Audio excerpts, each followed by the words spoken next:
حیدرآباد کی تاریخی مکہ مسجد میں نوجوان پر تیز دھار ہتھیار سے حملہ۔ تلنگانہ کے دارالحکومت شہر حیدرآباد کی اولڈ سٹی کی تاریخی مکہ مسجد میں ایک نوجوان پر حملہ کیا گیا۔ پولیس کے مطابق اتر پردیش سے تعلق رکھنے والے 19 سالہ نوجوان کے چہرے اور بازو پر اس وقت زخم آئے جب چار مینار کے قریب واقع مکہ مسجد میں ایک شخص نے اس پر تیز دھار ہتھیار سے حملہ کر دیا۔ یہ واقعہ 19 جولائی 2026 اتوار کو پیش آیا تھا، لیکن اس کی اطلاع 23 جولائی 2026 جمعرات کو منظر عام پر آئی۔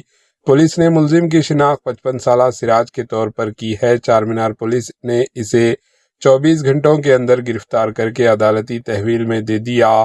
FIR کے مطابق شکایت کنندگان محمد ارشد اپنے بھائی کے ساتھ رہنے اور سلائی کا کام سیکھنے کے لیے حیدرآباد آیا ہوا تھا۔